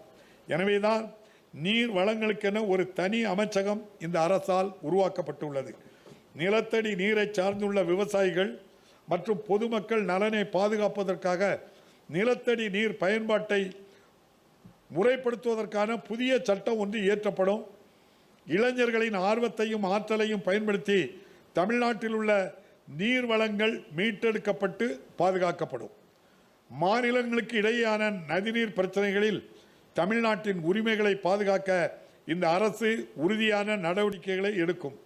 மாண்புமிகு உச்சநீதிமன்றத்தின் தீர்ப்புக்கு எதிராக கர்நாடக அரசால் திட்டமிடப்பட்டுள்ள மேகதாது திட்டத்தை நிராகரிக்க வேண்டும் என்று ஒன்றிய அரசை இந்த அரசு தொடர்ந்து வலியுறுத்தும். முல்லைப் பெரியாறு அணையின் வலுப்படுத்தும் எஞ்சியுள்ள பணிகளையும் மேற்கொள்ள தேவையான அனுமதிகளை விரைந்து வழங்குமாறு கேரள அரசையும் ஒன்றிய அரசையும் இந்த அரசு கேட்டுக்கொள்ளும். மாண்புமிகு முன்னாள் முதலமைச்சர் முத்தமிழறிஞர் கலைஞர் அவர்கள் 2009ஆம் ஆண்டு பிப்ரவரி மாதம் 9ஆம் தேதி அன்று திருச்சி கரூர் இடையே மாயனூரில் காவிரி நதியின் குறுக்கே கட்டளை கதவணை கட்டுவதற்காக அடிக்கல் நாட்டி காவேரி குண்டாறு இணைப்பு திட்டத்தை தொடங்கி வைத்தார்கள். அத்திட்டத்தை விரைவுபடுத்திட இந்த அரசு உறுதி பூண்டுள்ளது. அத்திக்கடவு அவிநாசி திட்ட பணிகளை முடித்திட இந்த அரசு உறுதியாக உள்ளது. பரம்பிக்குளம் ஆழியாறு ஒப்பந்தத்தின் கீழ் இடைமலையாறு அணை கட்டுமானத்தை கேரள அரசு நிறைவு செய்துள்ளதை அடுத்து அதன் தொடர்ச்சியாக ஆனமலையாறு அணை கட்டுவதற்காக கேரள அரசுடன் இந்த அரசு பேச்சுவார்த்தை தொடங்கும். கச்சத்தீவை மீட்க ஒன்றிய அரசுக்கு தொடர்ந்து அழுத்தம் கொடுப்பது உட்பட நமது மீனவர் சமூகத்தின் நலன்களை இந்த அரசு பாதுகாக்கும். இலங்கை கடற்படையினரால் பலமுறை தமிழக மீனவர்கள் தாக்கப்படுவது, கைது செய்யப்படுவது, உயிரிழப்பு ஏற்படுவது போன்ற நிகழ்வுகளுக்கு நிரந்தர தீர்வு காண ஒன்றிய அரசை இந்த அரசு வலியுறுத்தும். கடல்சார் மற்றும் உள்நாட்டு மீனவர்களின் அனைத்து நலன்களையும் பாதுகாப்பதற்காக மீனவர்கள் நலனிற்கான தேசிய ஆணையத்தை அமைக்குமாறு ஒன்றிய அரசிடம் இந்த அரசு கோரும். இந்த அரசு பிறப்பித்த முதல் 5 ஆணைகளில் ஒன்றாக நடுத்தர வகுப்பினருக்கு பெரும் பயனளிக்கும் வகையில் ஆவின் பாலின் சில்லறை விற்பனை விலையை லிட்டருக்கு 3 ரூபாய் குறைக்கப்பட்டுள்ளது. இதனால் ஆவின் நிறுவனத்தின் தினசரி பால் விற்பனையை ஏறத்தாழ 1.5 லட்சம் லிட்டர் அளவுக்கு உயர்ந்துள்ளது. ஒவ்வொரு குடும்ப அட்டைதாரருக்கும் விலையில்லா அரிசி தொடர்ந்து வழங்கப்படும். குடும்ப அட்டை கோரி விண்ணப்பிக்கும் தகுதி வாய்ந்த அனைத்து நபர்களுக்கும் 15 நாட்களுக்குள் ஸ்மார்ட் கார்டு வழங்கப்படும். கடந்த 2007ஆம் ஆண்டு மாண்புமிகு முன்னாள் முதலமைச்சர் முத்தமிழறிஞர் கலைஞர் அவர்களால் தொடங்கப்பட்ட சிறப்பு பொது விநியோக திட்டத்தின் கீழ் பருப்பு, பாமாயில் மற்றும் சர்க்கரை போன்ற பொருட்களின் கொள்முதல் முறைப்படுத்தப்பட்டுள்ளது. இதனால் அரசுக்கு கணிசமான அளவில் நிதி சேமிப்பு ஏற்பட்டுள்ளது. சமூக நிலையிலும் கல்வி நிலையிலும் பின்தங்கிய மாணவர்களுக்கு நீட் தேர்வு ஏற்படுத்தியுள்ள பாதிப்புகள் குறித்து ஆராய நீதியரசர் AK ராஜன் அவர்களது தலைமையில் ஒரு குழுவை இந்த அரசு அமைத்துள்ளது. இக்குழுவின் பரிந்துரைகளை பெற்று தமிழ்நாட்டில் நீட் தேர்வால் மாணவர்கள் பாதிப்படையாமல் இருக்க தேவையான சட்டங்களை நிறைவேற்றி அத்தகைய சட்டங்களுக்கு மாண்புமிகு குடியரசுத் தலைவரின் ஒப்புதல் பெற உரிய நடவடிக்கைகளை இந்த அரசு மேற்கொள்ளும். அண்ணா நூற்றாண்டு நூலகம் புது பொலிவு பெறும் வகையில் புனரமைக்கப்படும். மாண்புமிகு முன்னாள் முதலமைச்சர் முத்தமிழறிஞர் கலைஞர் அவர்கள் பெயரில் 70 கோடி ரூபாய் செலவில் மதுரையில் சர்வதேச தரத்திலான நவீன பொது நூலகம் கட்டும் பணிகள் விரைவில் தொடங்கப்படும். அனைத்து குழந்தைகளுக்கும் கல்வி கிடைத்திட இந்த அரசு இடையறாத முயற்சிகளை மேற்கொள்ளும். அரசு பள்ளிகளில் பயிலும் அனைத்து குழந்தைகளுக்கும் தரமான கல்வியை வழங்குவதற்கு உயர் முக்கியத்துவம் அளிக்கப்படும். 2019-20ஆம் ஆண்டில் ஒன்றிய அரசின் கல்வி அமைச்சகத்தால் கொண்டு வரப்பட்ட செயல்திறன் தர குறியீட்டு PGI தரவரிசை பட்டியலில் கற்றல் வெளிப்பாடு மற்றும் தரத்தில் தமிழ்நாடு பின்தங்கிவிட்டது. எனவே இதில் அதிக கவனம் செலுத்தி முதலிடத்தை பெறுவதற்கான அனைத்து முயற்சிகளையும் இந்த அரசு மேற்கொள்ளும். குழந்தைகள் தொடர்ந்து கல்வி கற்பதை உறுதி செய்வதற்காக ஓர் இலக்குசார் திட்டம் செயல்படுத்தப்படும்.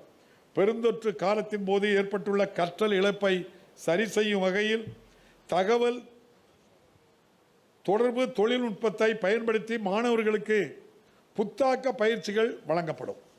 கோவிட் பெருந்தொற்று காலத்தின் போது மக்களின் வாழ்க்கையையும் அவர்களின் வாழ்வாதாரத்தையும் பாதுகாப்பது இந்த அரசினுடைய முதன்மையான பணியாகும். அதன்படி இயன்ற வரையில் நிலையான இயக்க நடைமுறைகளுக்கு இணங்க தொழிற்சாலைகளும் வணிக நிறுவனங்களும் செயல்பட அனுமதிக்கப்பட்டுள்ளன. அமைப்பு சாரா தொழிலாளர்கள் நல வாரியங்களின் செயல்பாடு வலுப்படுத்தப்பட்டு வாரிய உறுப்பினர்களுக்கு தேவைப்படும் காலத்தில் உதவி கிடைப்பதை இந்த அரசு உதவி செய்யும். திறன் மேம்பாட்டு பயிற்சி வாயிலாக வேலை வாய்ப்புகளையும் சுய வேலை வாய்ப்புகளையும் உயர்த்தும் நோக்கத்துடன் சிறப்பு திட்டங்கள் செயல்படுத்தப்படும். பல்வேறு அரசு துறைகளின் திறன் மேம்பாட்டு பயிற்சி திட்டங்கள் தமிழ்நாடு திறன் மேம்பாட்டுக் கழகம் மூலமாக சிறப்பாக ஒருங்கிணைக்கப்படும். கோவிட் பெருந்தொற்றால் கடுமையாக பாதிக்கப்பட்டுள்ள தொழில் நிறுவனங்களை விரைவாக மீட்டெடுக்க பல்வேறு நடவடிக்கைகளை இந்த அரசு மேற்கொண்டுள்ளது. சிறு கடன் பெற்றுள்ளவர்களுக்கு கடனை திரும்பி செலுத்துவதற்கு குறிப்பிட்ட காலத்திற்கு விலக்கு அளிப்பது குறித்து ஒன்றிய அரசு மற்றும் ரிசர்வ் வங்கியின் கவனத்திற்கு மாண்புமிகு முதலமைச்சர் அவர்கள் எடுத்து சென்றுள்ளார்கள். இந்த பெருந்தொற்றில் காலத்தின் போது குறு சிறு மற்றும் நடுத்தர தொழில் நிறுவனங்களுக்கு நிவாரணங்களை மிக விரைவாக அரசு வழங்கியுள்ளது. மேலும் மாநில அரசிடமிருந்து பெறப்படும் மூலதனம் மற்றும் வட்டி மானியங்களை விடுவிக்கும் நடைமுறைகளை விரைவுபடுத்தியதன் மூலம் கூடுதல் நிதி அளிக்கப்பட்டுள்ளது. தமிழ்நாடு சிறுதொழில் வளர்ச்சி கழகத்திற்கு நிலுவைத் தொகை செலுத்துவதற்கான கால அளவும் 15 சட்ட ரீதியான உரிமங்களை புதுப்பிப்பதற்கான கால அளவும் நீட்டிக்கப்பட்டுள்ளன. நிதி நிறுவனங்களிலிருந்து கடன் வரும்போது சொத்து ஆவணங்களை அடமானம் வைக்கும் பத்திரப்பதிவின் மீதான முத்திரை தீர்வையை செலுத்துவதிலிருந்து அளிக்கப்படும் விலக்கை இந்த ஆண்டு டிசம்பர் மாதம் வரையில் அரசு நீடித்துள்ளது. தொழில் நிறுவனங்களின் பணியாளர்களால் செலுத்தப்பட வேண்டிய தொழில் வரியை செலுத்துவதற்கான கால அளவும் 3 மாதத்திற்கு நீட்டிக்கப்பட்டுள்ளது. தொழில்துறையில் தொழில் மேம்பாட்டினை உறுதிப்படுத்துவதும் மாநிலத்தின் அனைத்து பகுதிகளிலும் அனைத்து துறைகளிலும் பன்முக தொழில் வளர்ச்சியை உறுதி செய்வதும் தமிழ்நாட்டின் தொழில் கொள்கையின் நோக்கங்களாகும்.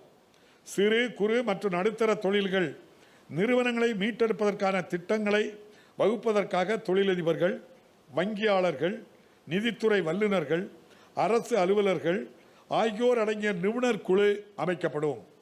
தென் மாவட்டங்களின் தொழில் வளர்ச்சிக்கு தேவையான திட்டங்களை வகுக்க நீதியரசர் ரத்னவேல் பாண்டியன் அவர்களுக்கு தலைமையில் குழு அமைத்து அதன் பரிந்துரையின்படி மாண்புமிகு முன்னாள் முதலமைச்சர் முத்தமிழறிஞர் கலைஞர் அவர்கள் எடுத்த நடவடிக்கைகள் போன்றே சென்னை கன்னியாகுமரி தொழில் பெருவழியிலும் காரிடார், சென்னை பெங்களூரு தொழில் பெருவழியிலும் அமைந்துள்ள தொழில் வளர்ச்சி குறைவாக உள்ள வட மாவட்டங்களில் அதிக வேலைவாய்ப்புகளை ஏற்படுத்தக்கூடிய தொழில் நிறுவனங்களை தொடங்குவதற்கான அனைத்து நடவடிக்கைகளையும் இந்த அரசு எடுக்கும்.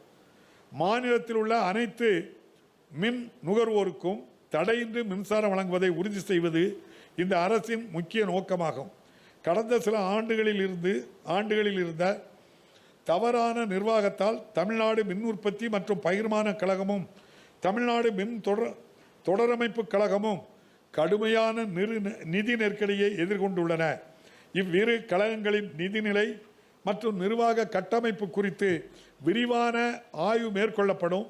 நீண்ட காலமாக நிலுவையில் உள்ள மின் உற்பத்தி திட்டங்களை விரைவாக நிறைவேற்றுவதன் மூலம் பழைய செயல்திறன் குறைந்த காற்றாலைகளை புனரமைத்து புதுப்பிக்கத்தக்க ஆற்றல் உற்பத்தியை ஊக்குவிப்பதன் மூலமும் மின் உற்பத்தி திறன் உயர்த்தப்படும். நவீன தொழில்நுட்பங்களையும் நுண் மின் கட்டமைப்புகளையும் பயன்படுத்தி மின் சேமிப்பை உயர்த்துதல் மற்றும் விநியோகத்தில் மின் இழப்புகளை குறைத்தல் ஆகியவற்றிற்கு அதிக முக்கியத்துவம் அளிக்கப்படும். உள்ளாட்சி அமைப்புகளின் தன்னாட்சி கொள்கை மீது இந்த அரசு உறுதியான நம்பிக்கை கொண்டுள்ளது. இதன் அடிப்படையில் மாநிலத்தில் உள்ள ஊரக மற்றும் நகர்ப்புற உள்ளாட்சி அமைப்புகளுக்கு இந்த அரசு புத்துயிர் அளிக்கும். 2016ஆம் ஆண்டில் நடைபெற இருந்த உள்ளாட்சி அமைப்புகளின் தேர்தல்கள் 9 மாவட்டங்களில் உள்ள ஊரக உள்ளாட்சி அமைப்புகளிலும் அனைத்து நகர்ப்புற உள்ளாட்சி அமைப்புகளிலும் நடைபெறவில்லை. முன்னர் மேற்கொள்ளப்பட்ட எல்லை வரைவு அனைத்து வகையிலும் முறையாக இருப்பதை உறுதி செய்த பின்னர் கோவிட் பெருந்தொற்றின் தீவிரம் குறைந்தவுடன் இந்த தேர்தல்கள் நடத்துவதற்கான உரிய நடவடிக்கைகள் மேற்கொள்ளப்படும். ஊரக வீட்டு வசதி, குடிநீர் வழங்கல், தெருவிளக்கு, சாலை வசதி, நீர்நிலைகள் மறு செறிவூட்டல் போன்ற பணிகளுக்கு முக்கியத்துவம் அளிக்கப்படும். நகர்ப்புற மற்றும் கிராமப்புற பகுதிகளில் உள்ள ஒவ்வொரு வீட்டிற்கும் குடிநீர் வழங்குவது இந்த அரசின் தலையாய முன்னுரிமையாக இருக்கும். கிராமப்புற நகர்ப்புற பகுதிகளில் மேற்கொள்ளப்பட்டு வரும் ஏழை எளியோருக்கான வீடுகளின் கட்டுமான பணிகளை விரைவாக முடிப்பதில் இந்த அரசு கவனம் செலுத்தும். வீடுகளை ஒதுக்கீடு செய்வதற்காக கண்டறியப்பட்டுள்ள அனைத்து தகுதி வாய்ந்த பயனாளிகளுக்கும் வீடுகள் வழங்கப்படும். மாநிலத்தில் உள்ள பெரிய நகரங்களில் நெருக்கடியை குறைப்பதற்காக புறநகர் பகுதிகளில் நவீன வசதிகளுடன் துணை நகரங்கள் உருவாக்கப்படும். மாநிலம் முழுவதும் உள்ளடக்கும் வகையில் மண்டலம் வாரியான திட்டங்கள் வகுக்கப்படும். அனைத்து தரப்பினருடன் உரிய ஆலோசனைகளை மேற்கொண்டு சென்னைக்கான 3வது பெருந்திட்டத்தை தயாரிக்கும் உரிய காலமான 2026ஆம் ஆண்டிற்கு முன்னரே அப்பணி முடிக்கப்படும். சென்னைக்கு அருகில் இருந்த 42 உள்ளாட்சி அமைப்புகளை சென்னை மாநகராட்சியுடன் இணைத்து மாநகர எல்லைகள் விரிவாக்கப்பட்டன. இணைக்கப்பட்ட பகுதிகளின் அடிப்படை கட்டமைப்புகளில் இன்னும் உரிய முன்னேற்றம் ஏற்படவில்லை. எனவே இணைக்கப்பட்ட பகுதிகளில் இந்த அடிப்படை கட்டமைப்பு வசதிகள் மேம்படுத்தப்படும். மாண்புமிகு முதலமைச்சர் அவர்கள் சென்னை மாநகராட்சியின் மேயராக இருந்தபோது சென்னை மாநகரத்தை சிங்கார சென்னையாக மாற்ற பல்வேறு நடவடிக்கைகள் எடுக்கப்பட்டன. இந்த வகையில் சென்னையில் மாநகர கட்டமைப்பை நவீன சர்வதேச தரத்திற்கு உயர்த்திடும் வகையில் சிங்கார சென்னை 2.0 என்னும் புதிய திட்டம் செயல்படுத்தப்படும். நகர்ப்புற நிர்வாக திறனை மேம்படுத்துவதற்காகவும் போக்குவரத்து மற்றும் குடிநீர் வழங்கல் உள்ளிட்ட முக்கிய துறைகளில் குடிமக்களுக்கு சேவைகளை சிறப்பாக வழங்கவும் ஒரு புதிய மாதிரி திட்டம் உருவாக்கப்படும். வெள்ள கட்டுப்பாடு முறைகளை வகுக்கவும், வெள்ளத்தால் ஏற்படும் பாதிப்புகளை குறைக்கவும், வெள்ள நீர் வடிகால்களை வடிவமைக்கவும், சுற்றுச்சூழல், நகர திட்டமிடல், பேரிடர் மேலாண்மை ஆகிய துறைகளின் வல்லுநர்களை உள்ளடக்கிய சென்னை பெருநகர வெள்ள நீர் மேலாண்மை குழு அமைக்கப்படும். நெடுஞ்சாலை கட்டமைப்புகளின் தரத்தை உயர்த்துவதற்கு முன்னுரிமை அளிக்கப்படும். முக்கியமான நெடுஞ்சாலைகளை மேம்படுத்தவும், அகலப்படுத்தவும், வலுப்படுத்தவும் தேவையான திட்டம் வகுக்கப்படும். அனைத்து முக்கிய நகரங்களுக்கும் புறவழிச்சாலைகள் அமைக்கப்படும். கடந்த ஆண்டுகளில் காரணமின்றி நிறுத்தி வைக்கப்பட்ட மதுரவாயில் சென்னை துறைமுகம் வரையிலான உயர்மட்ட சாலை திட்ட பணிகளை விரைவுபடுத்த தேவையான நடவடிக்கைகளை எடுக்கப்படும். 2009ஆம் ஆண்டில் மாண்புமிகு முன்னாள் முதலமைச்சர் முத்தமிழறிஞர் கலைஞர் அவர்களின் தலைமையிலான அரசு சென்னை மெட்ரோ ரயில் திட்ட பணிகளை தொடங்கியது. சென்னை மெட்ரோ ரயில் திட்டத்தின் 2ஆம் கட்ட பணிகள் விரைவாக நிறைவேற்றப்படுவதை இந்த அரசு உறுதி செய்யும். இத்திட்டத்தின் முதல் கட்டத்தை போலவே 50% என்ற செலவு பகிர்வு அடிப்படையில் ஒன்றிய அரசு தங்களுடைய பங்கு மூலதனத்திற்கு ஒப்புதலை விரைவாக வழங்க வேண்டும் என்று இந்த அரசு வலியுறுத்தும். மதுரை, திருச்சிராப்பள்ளி, சேலம் ஆகிய மாவட்டங்களில் பெருந்திரள் விரைவு போக்குவரத்து அமைப்புகளுக்கான சாத்தியக்கூறுகள் ஆய்வு செய்யப்படும். மாநிலத்தின் பேருந்து போக்குவரத்து அமைப்பை நவீனமயமாக்குவதற்கு திறம்பட செயல்படுத்தப்படுவதற்கும் இந்த அரசு உறுதியாக உள்ளது. பெண்களுக்கும், மாற்றுத்திறனாளிகளுக்கும், திருநங்கைகளுக்கும் அனைத்து சாதாரண நகர பேருந்துகளில் கட்டணமில்லா பயணத்திற்கான திட்டத்தை மாண்புமிகு முதலமைச்சர் அவர்கள் தொடங்கி வைத்துள்ளார். இந்த வரலாற்று சிறப்புமிக்க திட்டத்தின் மூலம் பொருளாதார செயல்பாடுகளில் பெண்களின் பங்களிப்பும் பொது போக்குவரத்தை பயன்படுத்துவோரின் பங்களிப்பும் அதிகரிக்கும். தமிழ்நாட்டின் சுற்றுலா திறனை முழுமையாக வெளிக்கொணரும் வகையில் ஒரு பெரும் திட்டம் நடப்பாண்டில் வெளியிடப்படும். பழங்கால கோட்டைகளும் அரண்மனைகளும் பழமை மாறாமல் புதுப்பிக்கப்பட்டு பாரம்பரிய சுற்றுலா ஊக்குவிக்கப்படும். தமிழ்நாட்டின் இந்து சமய மற்றும் அறக்கட்டளை சட்டம் நம் நாட்டிற்கே ஒரு முன்மாதிரி சட்டமாக விளங்குகிறது. கோயில்களின் நிர்வாகத்தில் வெளிப்படைத்தன்மையும் பொறுப்புடைமையும் முன்னிறுத்த இந்த அரசு உறுதி பூண்டுள்ளது. கோயில்களின் நிதி நிலங்கள் மற்றும் சொத்துக்கள் பாதுகாக்கப்படும். அனைத்து முக்கிய இந்து கோயில்களிலும் பக்தர்களுக்கான வசதிகளை மேம்படுத்துவதற்கும் கோயில்களின் பராமரிப்பை செம்மைப்படுத்துவதற்கும் பிற ஆலோசனைகளை வழங்குவதற்கும் மாநில அளவிலான ஓர் உயர்மட்ட ஆலோசனை குழு மீண்டும் அமைக்கப்படும். பெண்களின் நல்வாழ்வு, மேம்பாடு மற்றும் முன்னேற்றம் தொடர்பான பல்வேறு சிறப்பு திட்டங்களை இந்த அரசு செயல்படுத்தும். மகப்பேறு, உடல்நலம் மற்றும் புற்றுநோய் கண்டறிதல் போன்ற நடவடிக்கைகள் மூலமாக பெண்களின் உடல்நலனை மேம்படுத்துவதில் தனி கவனம் செலுத்தப்படும். பணிபுரியும் இடங்களில் பெண்களுக்கு எதிரான குற்றங்கள் தடுப்பு, இணையவழி குற்றங்கள் மற்றும் குடும்ப வன்முறைகளிலிருந்து பாதுகாப்பு ஆகியவற்றிற்கு உயர் முக்கியத்துவம் வழங்கப்படும். வேலைவாய்ப்புகளில் பெண்களின் பங்களிப்பை அதிக அளவில் ஊக்குவிக்கும் பொருட்டு பணிபுரியும் மகளிருக்கான விடுதிகள் மாவட்டந்தோறும் நிறுவப்படும். தமிழ்நாட்டின் மகளிர் சுய உதவி குழுக்களுக்கு பயன் தரக்கூடிய நிதி சேவைகளை ஒருங்கிணைப்பதன் மூலம் மகளிர் சுய உதவி குழு இயக்கத்திற்கு புத்துயிர் அளிக்கப்படும். சுய உதவி குழுக்களின் பொருளாதார செயல்பாடுகளை உயர்த்துவதற்காக அவர்களுக்கு வங்கி கடன் வழங்கும் வழிவகைகள் வலுப்படுத்தப்படும். இணையவழி வணிகம் உட்பட மகளிர் சுய உதவி குழுக்கள் தயாரிக்கும் பொருட்களை விற்பனை செய்வதற்கான வசதிகளையும் இந்த அரசு செம்மைப்படுத்தும். யாதும் ஊரே யாவரும் கேளீர் என்ற கணியன் பூங்குன்றனாரின் வரிகளுக்கு ஏற்ப உயிர்ப்புள்ள தமிழ் சமூகத்தில் இணைந்திட இந்தியாவின் அனைத்து பகுதிகளிலிருந்தும் உலகின் பல்வேறு நாடுகளிலிருந்தும் மக்களை இவ்வரசு வரவேற்கும். அதே நேரத்தில் தமிழ்நாட்டு மக்களுக்கு, குறிப்பாக தமிழ் வழியில் பயின்றவர்களுக்கும் அரசு பள்ளியில் பயின்றவர்களுக்கும் அரசு பதவிகளுக்கான வேலைவாய்ப்பில் முன்னுரிமை கொடுக்கப்படுவதை இந்த அரசு உறுதி செய்யும். இந்த நோக்கத்திற்கு மாறாக கடந்த காலங்களில் பிறப்பிக்கப்பட்ட ஆணைகளை மாற்றி அமைக்கவும் ரத்து செய்யவும் தேவையான நடவடிக்கைகள் விரைவாக மேற்கொள்ளப்படும். தமிழ்நாட்டில் உள்ள ஒன்றிய அரசு அலுவலகங்களிலும் பொதுத்துறை நிறுவனங்களிலும் தமிழ்நாட்டைச் சேர்ந்தவர்களுக்கு பணி நியமனத்தில் முன்னுரிமை அளிக்கப்பட வேண்டும் என்று ஒன்றிய அரசிடம் இந்த அரசு வலியுறுத்தும். சமூக நீதியின் லட்சியங்களை பாதுகாத்திடவும் சமூக மற்றும் கல்வி ரீதியாக பின்தங்கிய பிரிவினரின் முன்னேற்றத்தை பாதுகாத்திடவும் இந்த அரசு எப்போதும் பாடுபடும். 100 ஆண்டுகளை கடந்து நிற்கும் தமிழ்நாட்டின் இடஒதுக்கீட்டு கொள்கை காலத்தை வென்று சமூக நீதியை உறுதி செய்துள்ளது. இந்த வகையில் தற்போது தமிழ்நாட்டில் வழங்கப்படும் 69% இடஒதுக்கீடு தொடர்ந்து பாதுகாக்கப்படும்.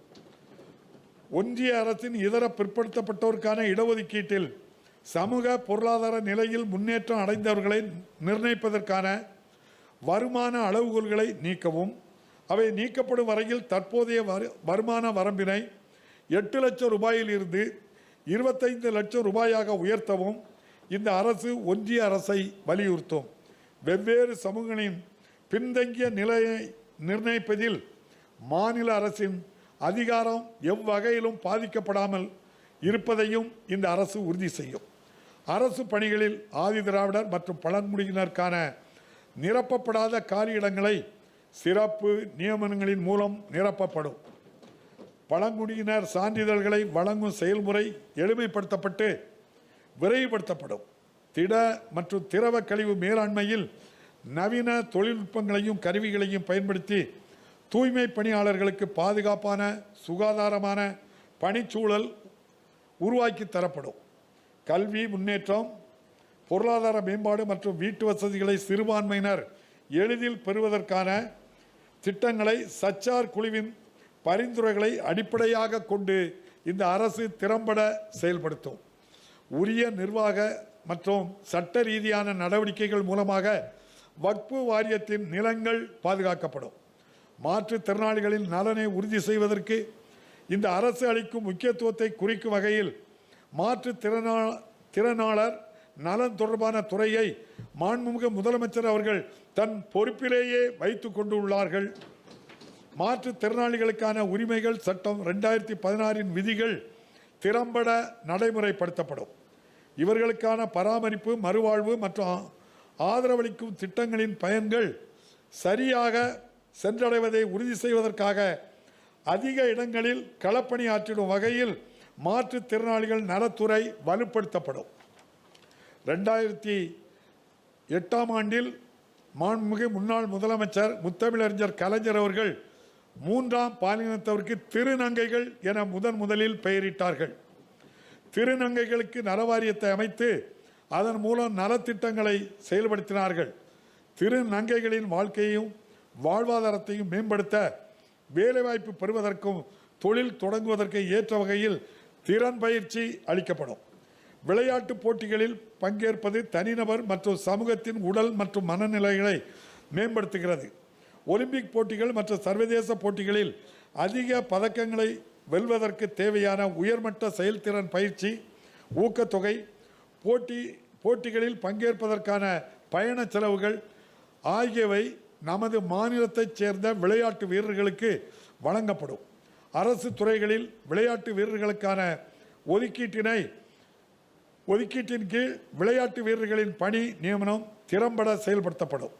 அரசின் நலத்திட்டங்களை மக்களிடம் சேர்ப்பதில் அரசு அலுவலர்களின் பங்கினை இந்த அரசு முழுமையாக உணர்ந்துள்ளது.